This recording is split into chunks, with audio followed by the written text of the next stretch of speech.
Ici et pas ailleurs nous emmène à Reims. Dans quelques jours se tiendra ici même le fameux marché de Noël. Mais qui sont les artisans qui y participent chaque année? Carlos fait du textile, Maud du chocolat et nous les avons rencontrés.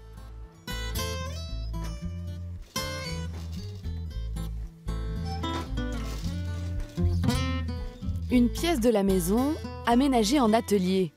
Carlos passe ici de longues heures, des heures à tisser. La matière prend forme grâce à ses gestes maîtrisés, un rituel quotidien, un moment indispensable dans sa vie.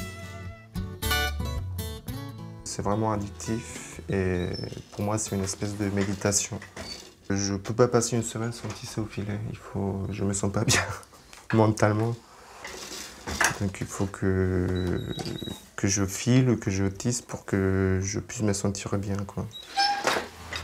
Artiste ou artisan, un peu des deux. Il aime les tons naturels, le marron occupe pour lui une place particulière. Je n'invente rien, j'essaie juste d'imiter ce que je vois dans la nature. Et pour arriver à ce résultat, la première étape consiste à laver la laine. Une laine qu'il récupère auprès d'éleveurs en Belgique. Il faut ensuite enlever les derniers résidus pour ne garder que la partie la plus noble. Et ça, c'est prêt à filer. Par contre, tout ça, c'est des choses que j'ai pas envie d'avoir en fait quand je fais mon filet. Grâce à ce rouet, il peut filer la laine pour créer la fameuse pelote. Cette laine lui servira à confectionner ses écharpes ou ses bonnets. Un travail de longue haleine. Carlos participe depuis 3 ans au marché de Noël. Il tient un stand pendant une semaine.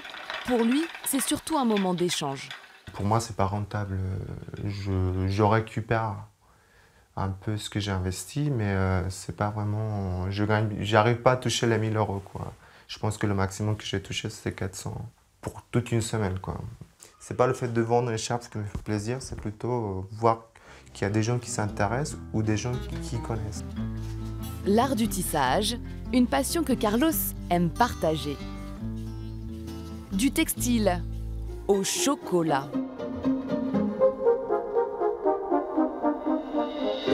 Maud est en pleine préparation du marché de Noël. Elle tiendra un chalet dans l'espace réservé aux artisans. Il faut que tout soit prêt pour le jour J. Donc là, du coup, on fait des petits moulages de Noël, donc des petites formes, des petits carrés de Noël que je viens mouler en fait avec le chocolat.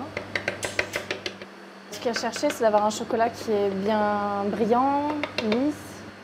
Artisan chocolatier, Maud a choisi de se lancer à son compte. C'est après une licence d'art plastique qu'elle a décidé de changer complètement d'orientation.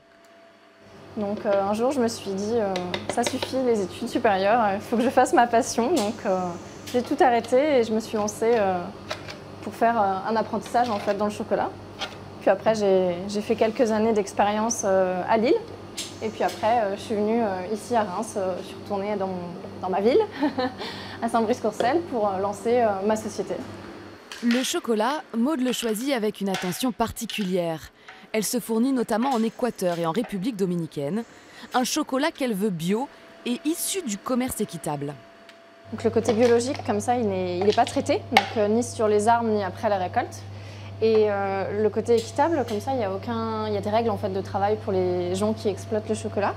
Et il n'y a pas, par exemple, il n'y a pas d'enfants qui travaillent dans les exploitations pour récolter le chocolat. La création qu'elle préfère, ce petit chat porte-bonheur inspiré d'une statue traditionnelle japonaise, le Maneki-neko. À l'année, Maud écoule 1 tonne de chocolat. Mais c'est à Noël qu'elle vend la plus grande partie de sa production, au moins 400 kilos seulement pour les fêtes. Le marché de Noël, une vitrine pour cette commerçante. C'est là où beaucoup de gens me découvrent aussi. Puis après, ils peuvent continuer à me suivre tout le reste de l'année. Vraiment, Noël, c'est la plus grande période de l'année pour un chocolatier. Et puis après, arrive Pâques derrière. Chaque pièce est conçue à la main. Il faudra à Maud des heures de préparation, alors que quelques instants suffisent pour une dégustation. Je mets les petites oranges, mais si vous voulez mettre les petites noisettes au-dessus des mendiants. Eh bien avec plaisir. Voilà. Voilà. Et puis nous, on se retrouve bientôt ailleurs, en Champagne-Ardenne.